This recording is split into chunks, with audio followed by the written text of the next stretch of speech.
श्री जगन्नाथ महाप्रभु, उनके चरणों के एक आश्रित भक्त, उनकी भी मां ऐसी थी।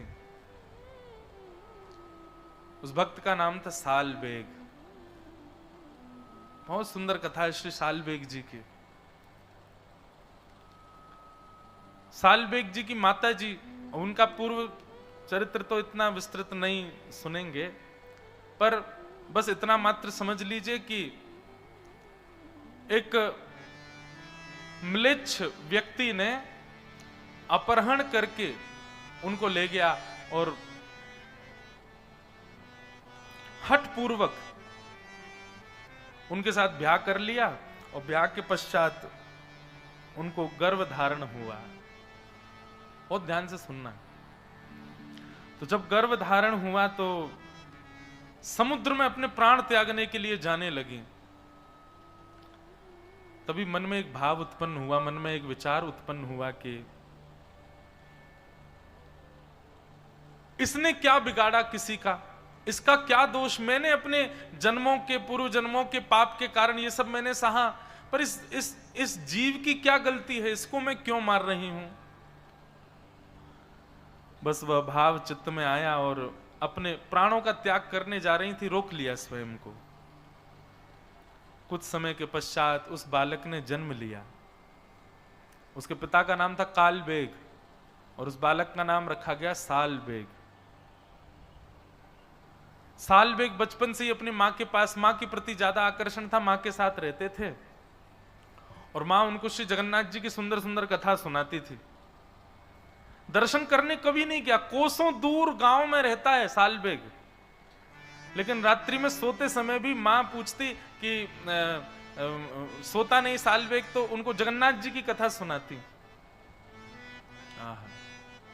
अभी कल परसों एक माता जी कोई आई थी बंबई से, वो बोली कि महाराज जी एक बात बताओ, छोटे बच्चों में अगर हम चाहें कि भक्ति प्रारंभ हो तो उसके लिए सबसे पहला क्या करना चाहिए, हमको कहां से प्रारंभ करना चाहिए बच्चों के अंदर भक्ति बढ़े उसके लिए। सबसे पहले उनको मातृ पितृ चरण भक्त बनाओ। जो बालक मातृ पितृ चरण भक्त नहीं बना है वो कभी ठाकुर जी का भक्त बन ही नहीं सकता, ये बात निश्चित है। जिसने अपनी मैया में रखुमाई और श्री पिताजी में विट्ठल का दर्शन नहीं किया होगा, उसको कभी ठाकुर जी का अनुभव नहीं हो सकता। अब आप लोग लगे हैं बच्चों को गायत्री याद कराने में, बच्चों को हनुमान चालीसा याद कराने में, बच्चों को बैठा रहे हैं जबरदस्ती आसन पर, रो रहा है बेचारा, चीख रहा है मुझे नहीं करनी पूजा। नहीं करेगा कैसे, नहीं बैठ यहां पे, ऐसे नहीं होगा काम। क्या करो, पूरे दिन बच्चे पढ़ते हैं, खेलते हैं, कूदते, जो भी करते हैं, शाम को जब फ्री हो जाए तो उसको सुनो कमरे में आओ, कमरे में आ जा, चल अब पैर दबा मेरे, थोड़ी सेवा कर, चरण दबाओ, अपने पैर दबाओ, बच्चों को सिखाओ। रात्रि में सोने जाए ही ना बालक बिना माता पिता के चरण दबाए, पहले उनके चरण सेवा करे। सुबह उठते ही उसको सिखाइए, ठाकुर जी को प्रणाम बाद में करना, पहले हमको प्रणाम करो आके, जय श्री कृष्ण बोला करो। उठते ही माता पिता को दंडवत प्रणाम करे बालक, स्कूल जाते समय प्रणाम करे, स्कूल से आते समय प्रणाम करे। हमारे घर में तो महाराज जी ऐसा नियम कि जितनी बार बाहर जाएं घर से उतनी बार जय श्री कृष्ण बोल के जाएं, और जितनी बार घर लौट के हम एक ही दिन में चाहे 10 बार जाएं, 10 बार जय श्री कृष्ण बोलना, प्रणाम करो। सबसे पहली ये स्थिति है बालकों के अंदर, अगर आपको ठाकुर जी के प्रति प्रेम उत्पन्न कराना है तो सबसे पहले अपनी चरण सेवा उनसे करवाओ। बालकों को सबसे पहले अपना दास बनाओ, और बालक दास तब बनेंगे जब बालक छोटे थे तब आपने उनकी खूब सेवा करी हो। आजकल तो माताएं एक सेवा करने वाली अलग से रखती हैं बालकों के लिए, वही सेवा करती है बच्चों की। भैया देखो, छोटे बालक जो हैं वो कृष्ण स्वरूप हैं, बाल मुकुंद हैं, उनकी मैया को सेवा करनी चाहिए। 2-3-4 साल बस सेवा करो, 2-3-4 साल बच्चों को संभाल लो, उसके बाद तो फिर बच्चे आपको संभालेंगे। अब माँ ने संभाला ही नहीं बच्चे को,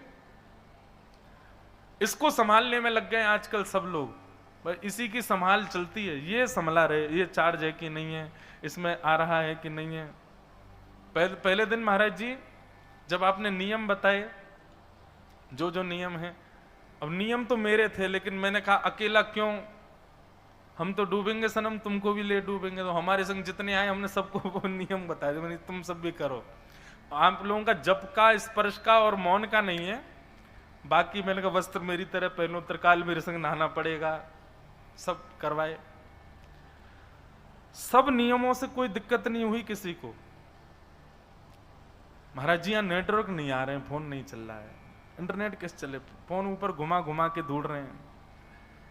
आजकल व्रत करना बहुत आसान है, आजकल निराहार रहना बहुत आसान है, आजकल बिना जल के रहना बहुत आसान है। मैं अपने लिए भी कह रहा हूं, सबके लिए कह रहा हूं, आप लोगों को डांट रहा हूं नहीं। आजकल सब इसके आजकल की माताएं इसी के आश्रित रहती हैं, बच्चे का पालन ही नहीं किया उन्होंने, कैसे अपेक्षा कर सकती हैं कि वो बालक श्रेष्ठ बने। तो सबसे पहले तो बालकों की स्वयं सेवा करो, 3-4 वर्ष के 5 वर्ष के हो जाएं, तब से फिर उनको अपनी सेवा सिखाओ। आप उसके लिए साक्षात परब्रह्म रूप हैं, ये उसके मन में होना चाहिए। आपकी सेवा करें, आपकी सेवा से ही प्रैक्टिस आ जाएगी उसके अंदर। देखो क्या होता है, ठाकुर जी की भक्ति आपके चाहने से नहीं आती, ठाकुर जी के चाहने से आती है। किसी भी ऑफिस में आप अपने चाहने से नौकरी नहीं लेते हैं, आपको रिज्यूम देना पड़ता है, तब वो देखता है कि इसका एक्सपीरियंस कितना है, और जब पता चला हाँ भाई एक्सपीरियंस अच्छा है तो चलो इसको नौकरी पर रखो। ऐसे ही ठाकुर जी देखते हैं कि भाई माता पिता की चरण सेवा का एक्सपीरियंस है तो मेरी चरण सेवा प्राप्त होगी। और जिसने मातृपितृ चरण सेवा नहीं करी, ठाकुर जी कहेंगे अरे बड़े कोमल चरण है, ऐसे थोड़ी दे दूंगा या के हाथ में। और आप तो महाराष्ट्र के लोग हैं, यहां तो श्री पुंडलीक के भाव, उसके पास कोई जप नहीं है, कोई तप नहीं है, कोई नियम नहीं है, कोई अनुष्ठान नहीं है। पुंडलीक के पास जप तप नियम अनुष्ठानों के भी पिताजी हैं उसके पास, क्या मातृपितृ चरण, उन्हीं की सेवा में रहता है। और उसी सेवा का प्रभाव हमारे द्वारिकाधीश, हमारे नंद नंदन, हमारे ब्रजोर चंदन ईंट के ऊपर खड़े हैं, आज तक खड़े हैं। कोई जप से प्रकट नहीं हुए, कोई अनुष्ठान, कोई बहुत बड़े यज्ञ से पुंडलीक भगवान प्रकट नहीं हुए वहां पर, केवल और केवल माता पिता चरण सेवा से प्रकट हो गए। तो जिन लोगों का ये भाव है कि बच्चों को प्रारंभ कहां से कराया जाए कि वो भक्त बने, अपनी सेवा सिखाओ, मातृ पितृ चरण सेवा करे बालक। प्रेमी तो बहुत देखे बच्चे, प्रेम बहुत करते, माता पिता गले लगे रहेंगे, ऊपर चढ़े रहेंगे, ऐसे नहीं। सेवक दासत्व में रहें बालक, चरण सेवा करें, वही बालक बनते हैं। तो साल बेग एक मिलेच्छ, माता जी तो उनकी ब्राह्मणी थी पर पिताजी उनके मिलेच्छ थे, हठ पूर्वक उनका वरण करके और फिर बालक का जन्म हुआ। साल बेग बचपन से ही कोई भी बात होती है, जगन्नाथ जी जगन्नाथ जी जगन्नाथ जी के बारे में उनकी माता जी सुनाती रहती, जगन्नाथ जी के ऐसे बड़े बड़े नेत्र हैं, तेरे को पता है ऐसे बड़े नेत्र क्यों उनके? साल बेग कहता क्यों? बोले इतनी भीड़ होती है मंदिर में, सब लोग उनको देखें नहीं देखें, इसलिए ठाकुर जी के बड़े बड़े नेत्र हैं। बोले तुम मुझे मत देख पाओ, मैं तो तुम सबको देख रहा हूं। सालवेग कथा सुनता, पर जैसे जैसे थोड़ी आयु बढ़ने लगी, सालवेग अब कहता मां आप केवल कथा सुनाती हो, मुझे जगन्नाथ जी से मिलाओगी कब? मैं जगन्नाथ जी के पास जाऊंगा कब? इस प्रश्न का कोई उत्तर नहीं था मां के पास। कैसे जाएं? पिता बड़ा निष्ठुर है, मारेगा, हत्या कर देगा दोनों की।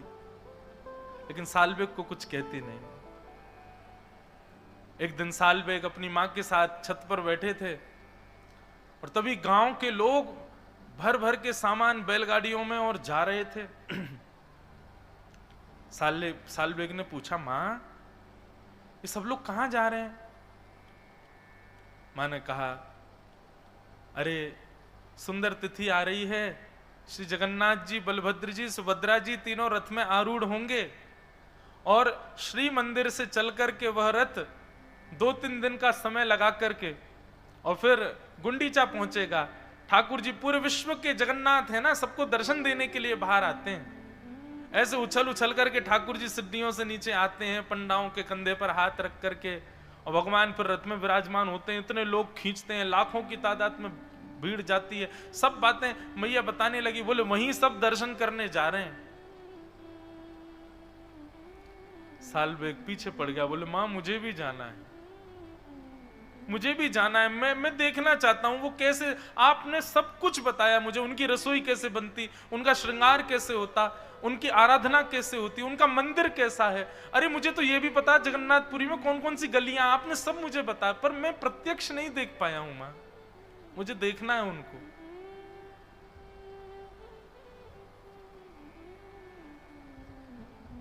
मां ने समझाया, बोले सालबेग मेरे चाहने से तो तू जगन्नाथ जी को नहीं देख पाएगा, अब तो तेरे पास एक ही उपाय है। बोले क्या? तू जगन्नाथ जी को ही प्रार्थना कर कि वो तुझे अपना दर्शन दे।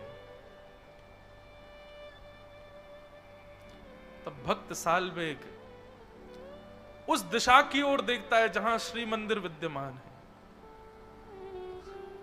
और आर्त क्रंदन करते हुए एक उड़िया भाषा में एक पद गाता है, बहुत सुंदर भाव। अहे नील शैल प्रबल मत्तावरण, प्रबल मत्तावरण, मुआरत नलनी बनकु कर धनन। अहे प्रबल मत्तावरण, प्रबल मत्तावरण, मुआरत नननी बनकु कर दनन। अहे नील शैल। सालबेग कहता है, अरे नीलाचल पर्वत के मतवाले हाथी जगन्नाथ, नीलाचल पर्वत पर आप विराजते हो, और मतवाला हाथी क्यों कह रहे हैं? बोले क्योंकि जब आप मंदिर से उतर करके नीचे रथ की ओर आते हो उस समय आपकी चाल गजगामनी होती है, आगे को जाते हो फिर पीछे होते हो। कभी देखा श्री जगन्नाथ जी जब रथ पर आरूढ़ होने के लिए आते हैं कैसी चाल होती है उनकी? इसलिए सालबेग कह रहा है, अरे ओ नीलाचल पर्वत के मतवाले हाथी जगन्नाथ, मोआरत नलनी बनकु कर दलन। मेरे हृदय रूपी सरोवर में मेरे आपके दर्शन रूपी आर्त रूपी कमल को आकर के अपनी सूंड से पकड़ करके उसका भेदन कर दीजिए ना नाथ। सबको दर्शन देते हो, आप जगन्नाथ कहलाए जाते हो, मुझ पर कृपा नहीं करोगे? अच्छा शायद इसलिए कृपा नहीं कर रहे क्योंकि मैं एक म्लेच्छ का बेटा हूं, मैं एक मुस्लिम का बेटा हूं। नाथ ये भेद दृष्टि आपके अंदर नहीं है। गजराज चिंता कला थाई घोर जलेन, गजराज चिंता कर थाई घोर जलेन, चक्र पेशी नक्र नाशी उद्धरी अपन। अगर आप ये सोच करके नहीं आ रहे कि मैं एक म्लेच्छ का बालक हूं नाथ, तो आप तो वो हैं जो इंसान नहीं था, गजेंद्र। वो उस गजेंद्र को जब ग्राह ने पकड़ लिया तो आप गए उसकी रक्षा करने के लिए, और जाकर के आपने अपने सुदर्शन चक्र से उस ग्राह का भेदन करके और गज की सूंड को पकड़ करके आपने बाहर कर लिया। नाथ मैं भी आपको पुकार रहा हूं, आइए ना मुझको यहां से ले जाए, मुझे आपको देखना है और कोई मेरी इच्छा नहीं है प्रभु।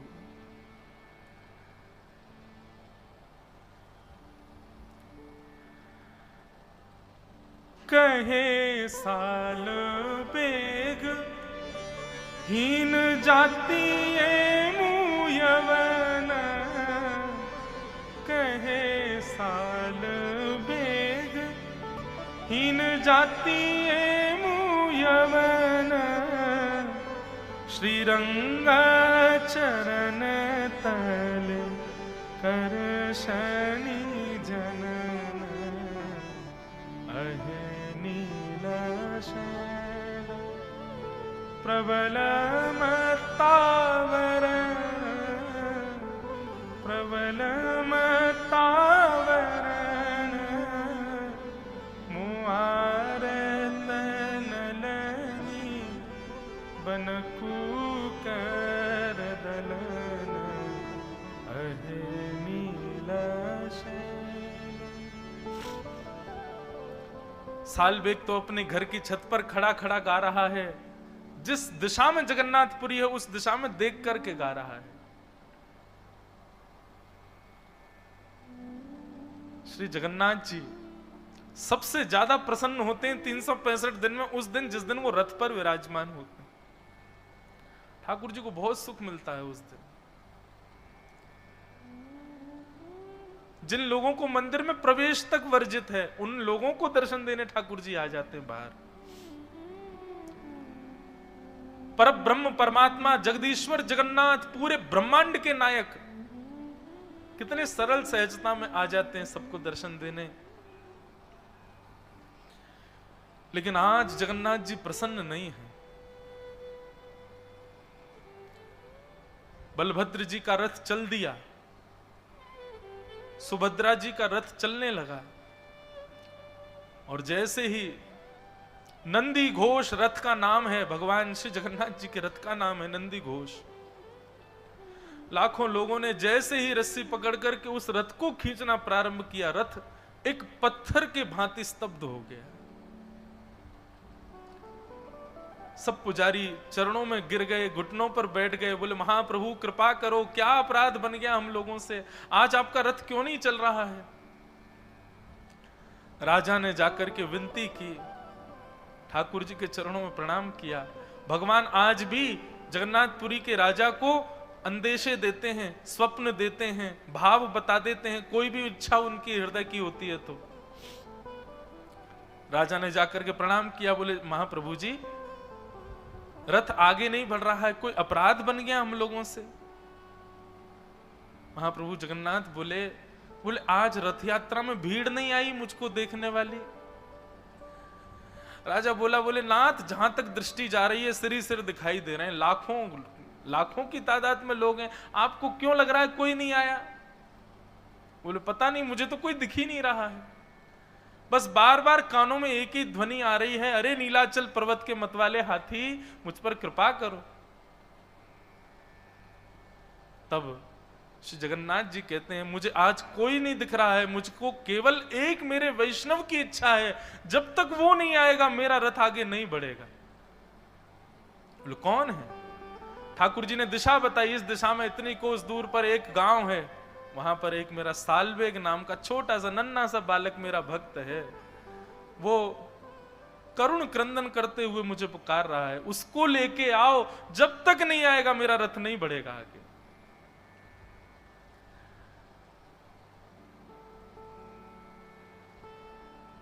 लाखों की तादाद में वैष्णव बैठे हैं, सब श्री प्रतीक्षा कर रहे हैं, बोले क्या हो गया, श्री जगन्नाथ जी का रथ आगे क्यों नहीं बढ़ रहा है। राजा ने अपनी सेना को भेजा, साथ में कई पंडे पुजारी ब्राह्मण भी गए, सब लोगों को भेजा, बोले जाओ पहले सालबेग को लेकर के आओ। इतनी दूर 1-2 दिन तक रथ खड़ा रहा श्री जगन्नाथ जी का, हिले ही नहीं, ठाकुर जी भोजन भी नहीं पा रहे, बोले सालबेग आएगा उसके बाद ही जाऊंगा मैं तो। वहां गए जाकर के, और सालबेग को जब इतने सब लोग वहां पहुंच गए तो कोई दिक्कत नहीं हुई, उसको बाकायदा एक पालकी में बिठाया, और पालकी में बैठा करके नाचते गाते हुए लेकर के आ रहे हैं सालबेग को। महाप्रभु जी ने आमंत्रण भेजा, श्री जगन्नाथ जी बुला रहे हैं सालबेग को।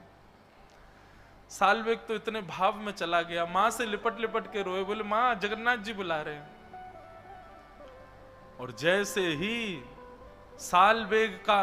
सालबेग की पालकी पहुंची उस सुंदर पगडंडी पर जहां श्री जगन्नाथ जी का रथ चलता है, लाखों करोड़ों लोग केवल जगन्नाथ जी को देखते हैं उस दिन, लेकिन आज सबकी दृष्टि व्याकुल है देखने के लिए उस भक्त को, जिस भक्त के लिए रथ खड़ा है ठाकुर जी का। जैसे ही सालबेग की पालकी आई, सालबेग सामने आया, सालबेग को देखते ही श्री महाप्रभु जगन्नाथ जी झूमने लगे। उनका अपने रथ के ऊपर ही ब्रह्म वेदी जिस पर ठाकुर जी विराजते हैं उसी पर ही मचलने लगे। पंडा पुजारियों से कहा, बोले जल्दी लाओ, मुझसे सहन नहीं हो रहा है, जल्दी लेके आओ इसको रथ पे चढ़ा दो ऊपर और मेरे सामने इसको दंडवत करवाओ, मेरे हृदय से लगा दो। आचार विचार वाले बोले, भगवान रथ के ऊपर तो कोई नहीं। बोले अरे सब छोड़ो, आचार विचार, बुलाओ उसको ऊपर लेके आओ मेरे सामने। चारों तरफ लाखों लोगों को देखे, उस सुंदर श्री मंदिर का दर्शन करे। सालबेग अपनी मां से जो जो सुना, जो जो भाव, पहली बार देख रहा है जगन्नाथपुरी को। नंदी घोष रथ का दर्शन किया, प्रणाम करके जैसे ही ऊपर चढ़ने लगा, ज्यों ज्यों ऊपर चढ़े त्यों त्यों ठाकुर जी की छवि उसके सामने प्रकट हो रही है। और जैसे ही पूर्ण ब्रह्म श्री जगन्नाथ जी के पूर्ण विग्रह का दर्शन किया सालवेग ने, यहां सालवेग के नेत्र सजल हैं, सामने श्री जगन्नाथ जी के नेत्रों से आंसू गिर रहे हैं। मानो आज सबको लगा हो कि श्री जगन्नाथ जी की भुजाएं सदा खड़ी और खुली इसलिए रहती हैं कि उनको प्रतीक्षा है कि एक दिन सालवेग आएगा और मेरे हृदय से लगेगा। सालवेग ने जाकर के दौड़ करके महाप्रभु जी को अपने हृदय से लगा लिया। देख करके पूरा जगन्नाथपुरी उस दिन भावावेश में प्रवृत्त हो गया। ठाकुर जी को हृदय से लगा करके खूब रोया सालवेग, और हृदय से लगाने के बाद जैसे ही दंडवत किया, दंडवत करने के बाद सालवेग फिर कभी नहीं उठे, चरणों में ही रह गए श्री महाप्रभु जी के। आज भी वहां के सब पंडा पुजारी वर्णन करते हुए बताते हैं कि जो रथ मार्ग है, ठाकुर जी का रथ जहां चलता है, वहीं बीच मार्ग में सालवेग की समाधि है। और आज भी ठाकुर जी अपने उस सालवेग को याद करके अपना रथ वहां रोकते हैं, और रोक करके मानो थोड़ी देर के लिए ठाकुर जी भावावेश में चले जाते हैं, और तब इस भाव का वहां गायन सब पंडा पुजारी करते हैं। अहे नील शैल प्रबल मतावन मुआरत नलनी बनकु करदन अहे नील शैल। ऐसे श्री जगन्नाथ महाप्रभु। तो लोग पूछते हैं भक्ति में क्या क्या चीजें आवश्यक हैं।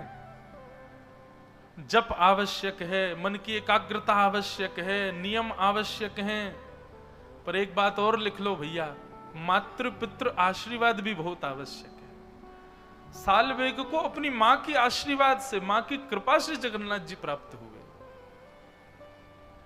यदि मातृ पितृ प्रसन्न नहीं है बंधुओं, तो भी भगवत प्राप्ति में कहीं ना कहीं बंधन आ जाएगा। तो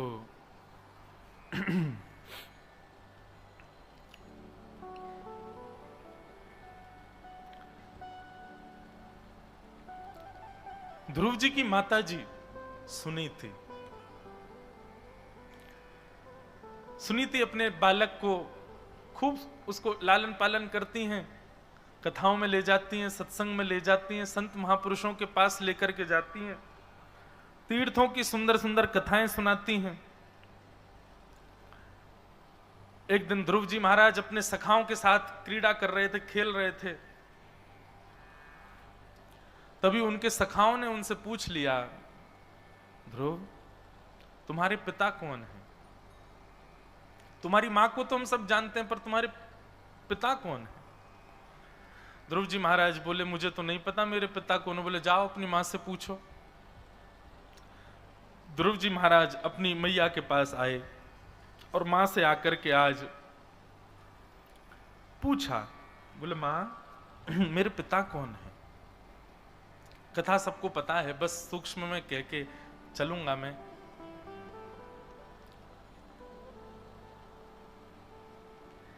मां ने दिखाया, इस सामने जो महल है ना ध्रुव, यहां के जो राजा हैं वही तुम्हारे पिता हैं। एक दिन इच्छा हुई ध्रुव जी के मन में, और पिताजी की गोद में बैठने का भाव रख के, पिताजी को देखने का भाव रख के महल में प्रवेश कर गए। और जैसे ही महल में प्रवेश किया, अपने पिता को देखा और पिता की गोद में जब छोटी मां के पुत्र का दर्शन किया, ध्रुव जी महाराज व्याकुल हो गए। बालक का स्वभाव है, अपने पिता या मां के गोद में दूसरा बालक दिखे तो बालक से स्वीकार नहीं होता। ध्रुव जी महाराज और आतुरता होकर के अपने पिता के समीप जाने लगे, मैं भी बैठूंगा गोद में। छोटी मां ने आकर के रोक दिया, आकर के कहा कहां जा रहे हो? बोले पिताजी की गोद में बैठूंगा। बंधु, ये पिताजी की गोद में बैठना, राज्य गद्दी पर बैठना, ये ध्रुव जी का पूर्व जन्म से ही ऐसा भाव था। ऐसा कथा बताते हैं कि श्री ध्रुव जी महाराज पूर्व जन्म में एक राजकुमार थे और एक दिन विरक्त होकर के भगवत प्राप्ति के लिए वन में चले गए और वन में जाकर के उन्होंने खूब तपस्या की, भगवत प्राप्ति के लिए खूब भजन किया। भगवत प्राप्ति के बंधुओं, ठाकुर जी आपकी उत्कंठा देखते हैं। भगवान ने कुछ नियम, कुछ क्रम संजोए होते हैं कि इसको इतने दिन में मिल जाएंगे, इसके भजन के प्रभाव से इतने दिन में कृपा करेंगे, आदि आदि जो भी। भगवान ने मन में विचार कर लिया था इसकी बस अवधि पूर्ण होने वाली है, 6 महीने में हम अब इस बालक को मिलेंगे, ये जो राजकुमार आया है। पर तभी उस वन में एक दूसरे नगर का राजा, वो अपने भोग विलास के लिए कई सारी स्त्रियों को संग लिए, कई सारे गाने बाने बजाने और सब क्रम आदि जंगल में अपना विलास कर रहा था। रात भर नृत्य होता था, राजा बैठ करके देखता था और वहीं समीप में ही ये राजकुमार तप कर रहे थे। इन्होंने जब रात्रि में शोर संगीत सुना, रात्रि भर नाच गान हो रहा है, तो इन्होंने जाकर के देखने का प्रयास किया। तो देखा तो इनके मन में ये भाव आ गया, मैं अपने राजकुमार की गद्दी छोड़ करके यहाँ वन में आकर के और यहाँ पे निष्ठुरता से भगवत प्राप्ति का भजन कर रहा हूँ। इतने साल तो मुझे हो गए, ना जाने कितने दिन और लगेंगे। अगर मैं भी अभी राजकुमार ही होता तो मैं भी ऐसे भोग विलास कर रहा होता, इतना आनंद कर रहा होता, प्रेम से भोजन कर रहा होता, पा रहा होता, नाच रहा होता, गा रहा होता। किसी अन्य के भोग्य वस्तु को देख करके हृदय में भोग उत्पन्न हो गया और बस उसी समय जीवन में जितना उन्होंने तप किया था, बस 6 महीने का तप रह गया था, 5 महीने का तप रह गया था, उसमें उतने और कर ले तो भगवान मिलने ही वाले थे उनको।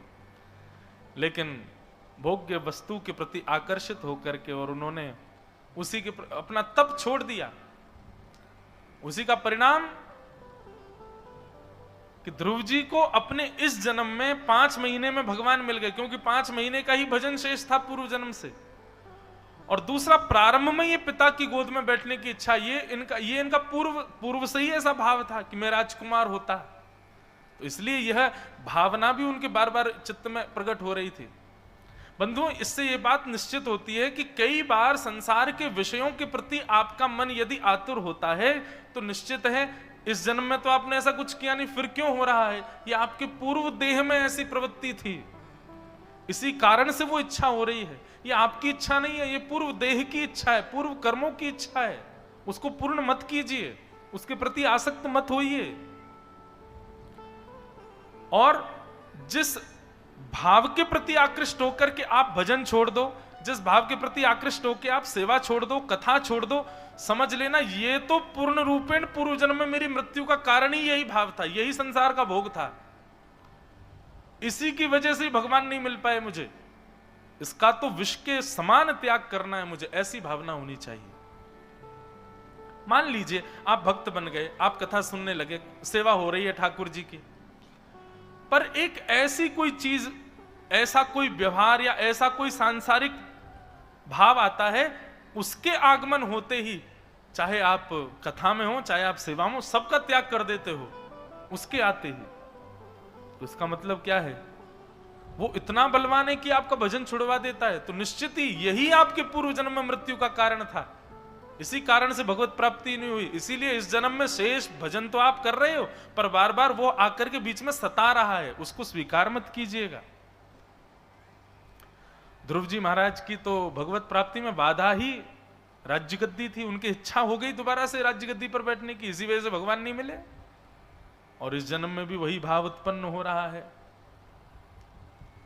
परंतु तभी बीच में आकर के मां ने रोक दिया। ध्रुव, कहां जा रहे हो?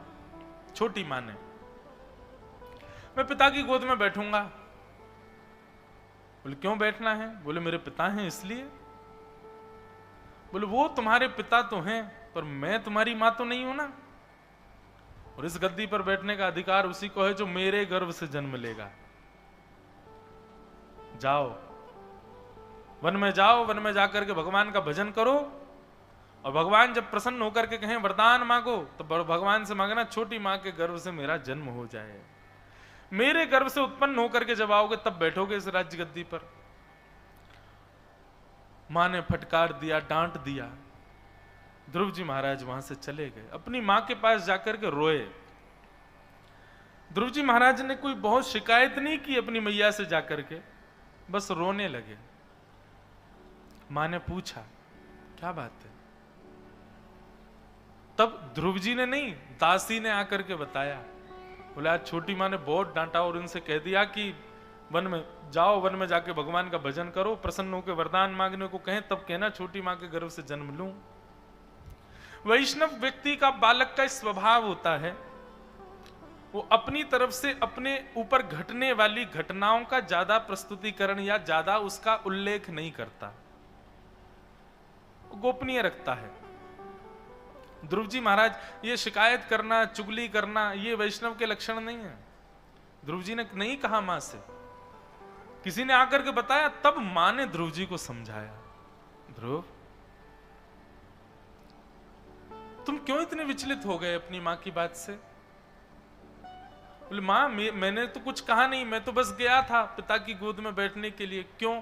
उन्होंने ऐसा क्यों कहा कि तुम वन में जाओ, वन में जाके भगवान का भजन करो, वरदान के रूप में कुछ और नहीं, ये मांगना कि मेरे गर्भ से जन्म लो। तो ध्रुव जी की मैया कहती हैं, ध्रुव मां ने क्या क्या कहा, उस क्या क्या में क्या स्वीकार्य है और क्या त्याज्य है, इस पर बुद्धि घुमाओ। सामने वाला कुछ भी परोसे, पर हम वही लेते हैं जो हम पा सकते हैं। ऐसा थोड़ी जितनी सामग्री रसोई में हम सब पा लेंगे, और यदि ऐसे आप हैं तो भैया ठीक है, बढ़िया ही है, फिर तो सब पा सकते हो। तो लेकिन हम बस वही स्वीकार करते हैं जो हमको रुचिकर लगे या जितना हम पा सकें, जो हम पा सकें। ठीक उसी प्रकार ध्रुव अपनी श्रवण इंद्रियों को ऐसा बनाओ, कोई कुछ भी कहे उससे तुम्हारे मनस्थ पर प्रभाव नहीं पड़ना चाहिए। नन्हे से 4 वर्ष के बालक को मैया ज्ञान दे रही है, गोद में बैठा करके कहती हैं, मां ने कहा वन में जाओ, भजन करो, भगवान प्रकट हो जाएं तो उनसे कहना कि मैं छोटी मां के गर्भ से जन्म लूं। इसमें ग्रहण करने वाली बात यह है कि वन में जाओ, भगवान का भजन करो, भगवान प्रकट हो जाएं इतना भजन करो, ये कहा माने, ये तुम्हारे लिए ग्रहण बात है। और त्याज्य बात क्या है, जो उन्होंने बाद में कहा कि वरदान क्या? वरदान, अरे ठाकुर जी सामने आ गए, इससे बड़ा वरदान क्या चाहिए ध्रुव? लेकिन मां ने आज्ञा करी है, इसलिए इसका पालन तुरंत करो। भगवत मिलन और भगवत संबंधी यदि कोई सामान्य व्यक्ति भी आपसे कुछ कह दे तो उसका पालन आपको करना चाहिए। कहीं ना कहीं यह समझना चाहिए कि ये कहीं भगवत आज्ञा तो नहीं है, कहीं ठाकुर जी की आज्ञा तो नहीं है। श्री हरिराम व्यास जी का एक चरित्र आता है हमारे वृंदावन के। उनका स्वभाव था, वो खुद भी वृंदावन से नहीं जाते थे, और यदि उनको कोई दिख जाता था कि वृंदावन से कोई जा रहा है तो वो पूर्ण तरह प्रयास करते थे कि उसको रोका जाए, और उसको रोकने के लिए जो प्रयास वो कर सकते थे सब करते थे। ऐसा उनका स्वभाव था। कहो तो उसकी बहुमूल्य वस्तु उससे ले लेते थे, उसको झूठ बोल के कह देते थे तेरे, अरे वहां पे तुझको वो याद कर रहे हैं, या तेरा वो काम अटका पड़ा है, या ऐसा ऐसा कुछ, कि जिससे कि वो वृंदावन ना छोड़े। एक बार एक कोई संत आए, और वो संत आकर के श्री जुगल बिहारी जी के मंदिर में, हम सप्तनिधि पद में गाते हैं ना, जुगल किशोर को लाड़ लड़ायो, नवन कुंज ही माहे, कुंज निकुंजन की रज धारे, व्यास युगल यश गाए। ये वही हरिराम व्यास हैं जिन्होंने जुगल किशोर जी को प्रकट किया। तो श्री हरिराम व्यास जी कोई अयोध्या के संत आए थे, कुछ दिन वृंदावन रहने के लिए अपने साथ में सेवा शालिग्राम जी की लेके चलते थे, वो सेवा भी लाए थे। जुगल किशोर जी के बगल में ही शालिग्राम जी को विराजमान कर दिया। अब वो रोज पद गा के सुनाते थे श्री जुगल किशोर जी को। व्यास जी को बड़ा सुख मिलता था, बोले बहुत अच्छा, ठाकुर जी की राग सेवा हो जाती है इससे। लेकिन एक दिन वो महात्मा उठे और कहने लगे, व्यास जी अब बहुत दिन हो गए वृंदावन में, अब हमको हरिद्वार जाना है, फिर हरिद्वार से हम बद्रीनाथ, केदारनाथ, गंगोत्री, यमुनोत्री जाएंगे, फिर हम वापस अयोध्या जाएंगे, तीर्थ यात्रा पे निकले हैं। हरिराम व्यास जी बोले, तुम वृंदावन छोड़ के जाना चाहते हो? यहां क्या कमी है? ये भोजन की व्यवस्था, सब व्यवस्था। बिल्कुल इस भाव में तो हम ये कह सकते हैं कि हरिराम व्यास जी जैसा ही स्वभाव हमारे दत्त महाराज जी का है, बिल्कुल ऐसे ही है महाराज जी। यहां से कोई जावे को बात कह दे, बस उसको कहेंगे क्या कोई अब व्यवस्था, भोजन प्रसाद है, सब है, रहने की सब व्यवस्था, तुम्हारे खाने पीने, गोदावरी जी का स्नान है, क्यों जाना है? पिछली बार मैं भी आया था तो 2 दिन में जा रहा था, महाराज जी मुझको भी आज्ञा करते, नहीं अभी रुको, पूर्णिमा करके जाओ। मैं तो फिर आगे कुछ क्रम थे तो निकल गया, नहीं तो महाराज जी की तो यही आज्ञा थी, मत जाओ। अभी भी मैं देखता हूँ पलस्कर गुरु जी आदि सब बताते हैं, बोले हम आए, महाराज जी की आज्ञा होगी, नहीं यही रहना है, सब व्यवस्था यही है। हमारे भैया, उनकी सेवा 2 बार तो दत्त प्रभु के चरणों में यहाँ हो चुकी है, रोज वहां होती है। बेचारे कहीं कार्यक्रम होता करके फिर आ जाते, महाराज जी के यहीं रहो, 1 मास कल्प यहीं रहो, कोई दिक्कत नहीं, कहीं जाना नहीं है। यही स्वभाव श्री हरिराम व्यास जी का था। वृंदावन से जाता हुआ उनको कोई दिख जाता था तो उसके चरणों तक में गिर जाते थे, बोले वृंदावन छोड़ के मत जाओ। महात्मा कहने लगे, मैं तो हरिद्वार जाऊंगा, तो बद्रीनाथ, केदारनाथ, तो सब जगह जाऊंगा। हरिराम व्यास जी 4 दिन तक तो उनको टालते ही रहे। अच्छा वो जा क्यों नहीं रहे थे? शालिग्राम जी तो भीतर बैठे जुगल किशोर जी के पास, उनको दें तो वो जाएं। अब इससे हमारे दत्त महाराज जी और इनको भी युक्ति मिल जाएगी, किसी की कोई बहुमूल्य वस्तु दत्त भगवान के पास ही रख देंगे, बोले जब तक ये मिलेगी नहीं, जा ही नहीं सकता। कहीं हमारे लाल जी को नहीं बैठा दें भीतर।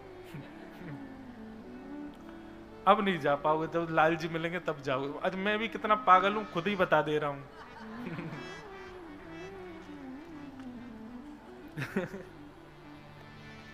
तो श्री हरिराम व्यास जी का ऐसा ही स्वभाव था।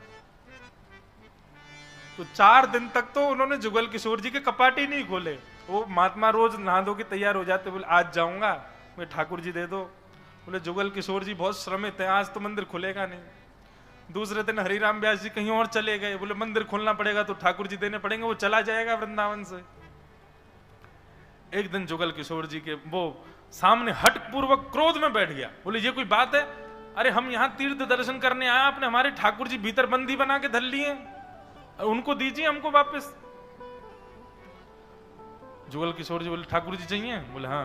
बोले ठीक है देता हूं। आज जुगल किशोर जी के दर्शन खोले, हरिराम व्यास जी ने भीतर प्रवेश किए और शालिग्राम जी की जो डिबिया थी जिसमें शालिग्राम जी रहते थे, शालिग्राम जी तो धर दिए जुगल किशोर जी के चरणों के पीछे छुपा के। वहीं अंदर गर्भगृह में खिड़की में चिड़िया का घोंसला था, उसमें छोटी छोटी चिड़िया थी। एक चिड़िया पकड़ करके वो धर दी उसके अंदर और बंद करके डिब्बा, और खा ले ठाकुर जी ले जाओ अपने। और सुनो, तुम रुक तो रहे नहीं हो हमारे कहने से? बोले नहीं। जाते जाते यमुना जी स्नान करके जाना और स्वयं भी करना, अपने ठाकुर जी को भी स्नान कराना,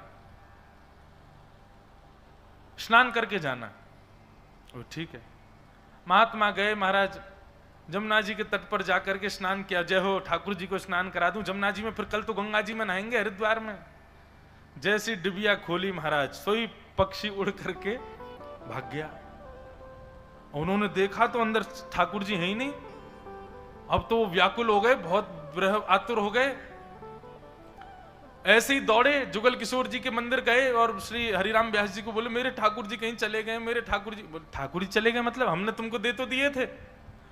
बोले वो जमुना जी पे जाके मैंने डिबिया खोली, उसमें से चिड़िया निकली। हरिराम व्यास जी बोले चिड़िया नहीं थी, वो ठाकुर जी थे, तुम वृंदावन छोड़ के जा रहे हो, ठाकुर जी का मन नहीं है जाने का, इसलिए चिड़िया बन के उड़ के आ गए होंगे। और देख ठाकुर जी उड़ करके, मुझे पता है यहीं जुगल किशोर जी के चरणों में ही बैठे होंगे। देख मैं अभी देखता हूं, और भीतर जाकर के कपाट खोले और जाकर के ऐसे देख देख देख ये रहे तेरे ठाकुर जी, देख यहीं तो बैठे चरणों, उड़ के आ गए, यहीं बैठ गए। भैया देख ठाकुर जी भी मना कर रहे हैं कि तू वृंदावन छोड़ के मत जा, और उस महात्मा का अखंड वृंदावन वासी करा दिया, कहीं तीर्थों में नहीं जाने दिया।